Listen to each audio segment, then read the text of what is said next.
ಕಬ್ಬೂರದ ಶಾಲೆಗಳಿಗೆ ಉಚಿತ interactive board ವಿತರಣೆ. ಗ್ರಾಮೀಣ ಭಾಗದ ಮಕ್ಕಳು ಜಗತ್ತಿಗೆ ಸ್ಪರ್ಧೆಯೊಡ್ಡುವಂತೆ ಬೆಳೆಯಬೇಕು. ಮಹೇಶ್ ಬೆಲ್ಲದ್. ಇಂದಿನ ಸ್ಪರ್ಧಾತ್ಮಕ ಮತ್ತು ತಾಂತ್ರಿಕತೆಯ ಯುಗದಲ್ಲಿ ಗ್ರಾಮೀಣ ಭಾಗದ ಸರ್ಕಾರಿ ಶಾಲೆಯ ಮಕ್ಕಳು ಹಿಂದೆ ಉಳಿಯಬಾರದೆಂಬ ದೃಷ್ಟಿಕೋನದಿಂದ ಸರ್ಕಾರಿ ಮತ್ತು ಖಾಸಗಿ ಶಾಲೆಗಳಿಗೆ ಉಚಿತ ಇಂಟರಾಕ್ಟಿವ್ ಬೋರ್ಡ್ಗಳನ್ನು ವಿತರಣೆ ಮಾಡುತ್ತಿದ್ದು, ವಿದ್ಯಾರ್ಥಿಗಳು ಇದರ ಲಾಭ ಪಡೆದುಕೊಂಡು ಜಗತ್ತಿಗೆ ಸ್ಪರ್ಧೆಯೊಡ್ಡುವಂತೆ ಬೆಳೆಯಬೇಕೆಂದು ಬಿಜಿ ಬೆಲ್ಲದ್ ಶಿಕ್ಷಣ ಮತ್ತು ಸಮಾಜ ಸೇವಾ ಸಂಸ್ಥೆಯ ಸಂಸ್ಥಾಪಕ ಅಧ್ಯಕ್ಷ ಮಹೇಶ್ ಬೆಲ್ಲದ್ ಹೇಳಿದ್ದಾರೆ. ಅವರು ಚಿಕ್ಕೋಡಿ ತಾಲೂಕಿನ ಕಬ್ಬೂರ್ ಪಟ್ಟಣದ ಓಂ ಸೆಂಟ್ರಲ್ ಪಬ್ಲಿಕ್ ಸ್ಕೂಲ್ನ ಸಭಾಂಗಣದಲ್ಲಿ ರವಿವಾರ ದಿನಾಂಕ 12ರಂದು ಬಿಜಿ ಬೆಲ್ಲದ್ ಶಿಕ್ಷಣ ಮತ್ತು ಸಮಾಜ ಸೇವಾ ಸಂಸ್ಥೆಯಿಂದ ಸರ್ಕಾರಿ ಮತ್ತು ಖಾಸಗಿ ಶಾಲೆಗಳಿಗೆ 3ನೇ ಕಂತಿನ 50 ಉಚಿತ ಇಂಟರಾಕ್ಟಿವ್ ಬೋರ್ಡ್ಗಳ ವಿತರಣಾ ಸಮಾರಂಭದ ಅಧ್ಯಕ್ಷ ಸ್ಥಾನವನ್ನು ವಹಿಸಿ ಮಾತನಾಡುತ್ತಿದ್ದರು.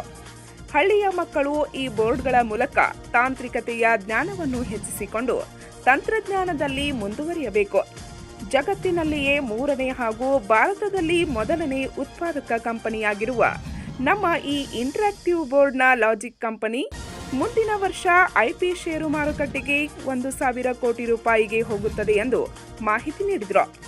ಇಂಟರಾಕ್ಟಿವ್ ಬೋರ್ಡ್ ಮಹತ್ವದ ಪಾತ್ರ ಏನು ಅಂದರೆ, ಪುಣೆ ಹೊರಗಡೆ ಜಗತ್ತು ಡಿಜಿಟಲೀಕರಣ ಕಡೆ ಹೊಂಟಿದೆ, ಅಂದರೆ ತಾಂತ್ರಿಕತೆ ಕಡೆ ಹೊಂಟಿದೆ. ಅದಕ್ಕೆ ಈ ಕಬ್ಬೂರು ಗ್ರಾಮದ ಮತ್ತು ಸುತ್ತಮುತ್ತಲಿನ ಸರ್ಕಾರಿ ಶಾಲೆಗಳನ್ನು ಆ ದೃಷ್ಟಿಯಿಂದ ದೂರ ಉಳಿಬಾರ್ದಂತ ಹೇಳಿ ಈ ಸಲ 3ನೇ ಕಂತಿನಲ್ಲಿ 50 ಇಂಟರಾಕ್ಟಿವ್ ಬೋರ್ಡ್ಗಳನ್ನು ಕೊಡುಗೆಯಾಗಿ ಈ ಸಂಸ್ಥೆ ಕೊಡ್ತಾ ಇದೆ. ಯಾಕೆ ಅಂದರೆ ತಾಂತ್ರಿಕತೆ ಇವತ್ತಿನ ದಿನಗಳಲ್ಲಿ ಬಹಳ ಮಹತ್ವದ್ದಾಗಿದೆ. ಅದಕ್ಕೆ ಕಾಂಪಿಟೇಷನ್ ಇಸ್ ವೆರಿ ಹೈ. ಅದಕ್ಕೆ ನಾವು ನಮ್ಮ ಹಳ್ಳಿಯ ಗ್ರಾಮೀಣ ಭಾಗದ ವಿದ್ಯಾರ್ಥಿಗಳು ಅದಕ್ಕೆ ಸಹಕರಿಸಬೇಕು. ಅದಕ್ಕೆ ತಮ್ಮ ಜ್ಞಾನವನ್ನು ಆ ಇಂಟರಾಕ್ಟಿವ್ ಬೋರ್ಡ್ ವತಿಯಿಂದ ಜ್ಞಾನವರ್ಧನೆಯನ್ನು ಮಾಡ್ಕೋಬೇಕಂತ ಹೇಳಿ, ಯಾಕೆಂದರೆ ನಿನ್ನೆ ನಾನು 150 ಟೀಚರ್ಸ್ ಬಂದಿದ್ದರು. ಅಲ್ಲಿ ಟ್ರೈನಿಂಗ್ ತೊಗೊಳ್ತಾ ಇದ್ರು. ಟ್ರೈನಿಂಗ್ ತೊಗೊಳ್ತಾ ಇದ್ದೊಳಗೆ ನಾನು ಅವರ ಕ್ಯೂರಿಯಾಸಿಟಿ, ಗೌರ್ಮೆಂಟ್ ಶಾಲೆ ಟೀಚರ್ಸು ಭಾಳ ಒಳ್ಳೆಯವರು, ಆ ವಿದ್ಯಾರ್ಥಿಗಳೂ ಭಾಳ ಒಳ್ಳೆಯವರು. ಅದಕ್ಕೆ ನಮ್ಮ ಈ ಅದೊಂದು ಸಹಕಾರ ಇದ್ದರೆ ಏನಾದರೂ ಸಾಧಿಸಬಹುದು ಅಂತ ಹೇಳಿ ಈ ಇಂಟರಾಕ್ಟಿವ್ ಬೋರ್ಡ್ ಕೊಡೋದ್ರಿಂದ ಅದಕ್ಕೆ ಭಾಳ ಯಾಕೆ ಈ ಹುಡುಗರನ್ನೇ ಅದನ್ನ ಇಂಟರಾಕ್ಟಿವ್ ಬೋರ್ಡ್ ಉಪಯೋಗ ಮಾಡ್ತಾ ಇದ್ದಾರೆ. ನಾವು ವಾಟ್ಸಪ್ ಗ್ರೂಪ್ ಕ್ರಿಯೇಟ್ ಮಾಡಿದ್ದೀವಿ, ಅವರೆಲ್ಲ ಪೋಸ್ಟ್ ಮಾಡ್ತಾ ಇರ್ತಾರೆ. ನಾನು ದಿನಾಲೂ ನೋಡ್ತಾ ಇರ್ತೀನಿ, ಅಲ್ಲಿ ಬೆಂಗಳೂರಲ್ಲಿ ಕೂತು ದಿನಾಲೂ ನೋಡ್ತಾ ಇರ್ತೀನಿ. ಜಾಗನೂರು ಹುಡುಗರು ಅಥವಾ ಇಲ್ಲಿ ಮೆರಾಪರಟ್ಟಿ ಹುಡುಗರು ಅಥವಾ ಎಲ್ಲ ಇಲ್ಲಿ ಸುತ್ತುವರೆಗೆ ಎಲ್ಲ ಹುಡುಗರು ಅದನ್ನ ಉಪಯೋಗ ಮಾಡ್ತಾ ಇದ್ದಾರೆ. ಅದನ್ನು ನೋಡಿ ನನಗೆ ಖುಷಿ ಆಗುತ್ತೆ. ಆ ಖುಷಿನೇ ನನಗೆ ಇನ್ನೂ ಹೆಚ್ಚಿಗೆ ಕೊಡುವಂಥ ಮುಂದಿನ ದಿನಗಳಲ್ಲಿ ಎಲ್ಲ ಶಾಲೆಗಳು ಈ ಚಿಕ್ಕೋಡಿ ಪೂರ್ವ ಭಾಗದ ಈ ಬೆಳಕುಂಡು ಹಿಡ್ಕೊಂಡು ಮೂಡಲಿಗೆವರೆಗೆ, ಮುಂದೆ ಇಲ್ಲಿ ಘಟಪ್ರಭಾ ಹಿಡ್ಕೊಂಡು ರಾಯಬಾಗವರೆಗೆ ಎಲ್ಲ ಕನ್ನಡ ಮಾಧ್ಯಮ ಶಾಲೆಗಳು ಎಲ್ಲರಿಗೂ ಹೋಗಿ ಮುಟ್ಟಿದೆ. ಎಲ್ಲ ಉಮ್ರಾಣಿ ಹಿಡ್ಕೊಂಡು ಎಲ್ಲ ಶಾಲೆಗಳಿಗೆ.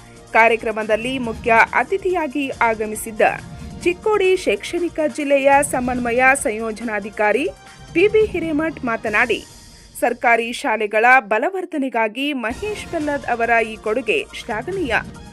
ಜಿಲ್ಲೆಯ 4 ತಾಲೂಕಿನ ಸರ್ಕಾರಿ ಮತ್ತು ಖಾಸಗಿ ಶಾಲೆಗಳಿಗೆ 50 ಇಂಟರಾಕ್ಟಿವ್ ಬೋರ್ಡ್ಗಳನ್ನು ನೀಡುತ್ತಿರುವುದು ಹೆಮ್ಮೆಯ ವಿಷಯವಾಗಿದೆ ಎಂದು ಹೇಳಿದರು.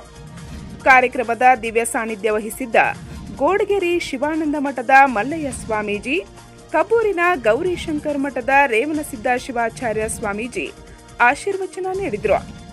ಈ ವೇಳೆ ಚಿಕ್ಕೋಡಿ ಕ್ಷೇತ್ರ ಶಿಕ್ಷಣಾಧಿಕಾರಿ ಬಿಎ ಮೇಕನಮರಡಿ, ಹುಕ್ಕೇರಿ ಕ್ಷೇತ್ರ ಶಿಕ್ಷಣಾಧಿಕಾರಿ ಪ್ರಭಾವತಿ ಪಾಟೀಲ್, ಇಸಿಒ ಎಂಬಿ ಬಡಿಗೇರ್, ಮೂಡಲ್ಗಿ ಕ್ಷೇತ್ರ ಶಿಕ್ಷಣಾಧಿಕಾರಿ ಅಜಿತ್ ಮನ್ನಿಗೇರಿ, ರಾಯಬಾಗ ವಲಯದ ಬಿಆರ್ಸಿ ಬಸವರಾಜ್ ಕಾಂಬಳೆ ಅತಿಥಿಗಳಾಗಿ ಆಗಮಿಸಿ ಮಾತನಾಡಿದರು.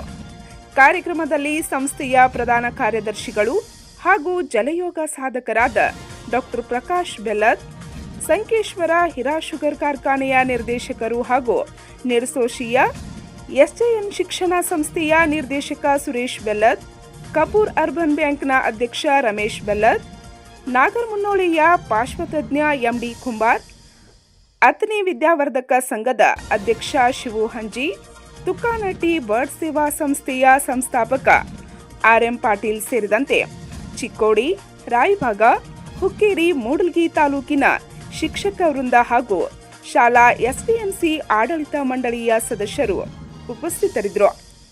ಓಂ ಸೆಂಟ್ರಲ್ ಸ್ಕೂಲ್ನ ಪ್ರಾಚಾರ್ಯ ಡಾಕ್ಟರ್ ಮಹೇಂದ್ರ ಕೆಆರ್ ಪ್ರಾಸ್ತಾವಿಕವಾಗಿ ಮಾತನಾಡಿದರು. ಉಪ ಪ್ರಾಚಾರ್ಯ ರಾಜು ಮಹಿಪತಿ ಸ್ವಾಗತಿಸಿದರು. ಕನ್ನಡ ವಿಭಾಗದ ಮುಖ್ಯಸ್ಥ ಸಿದ್ದು ಮುರ್ಚಿಟ್ಟಿ ನಿರೂಪಿಸಿ ವಂದಿಸಿದರು. ಪಂಚ್ ನ್ಯೂಸ್ಗಾಗಿ ಕಪೂರದಿಂದ ಶೀತಲ್ ಚಕಾತಿ.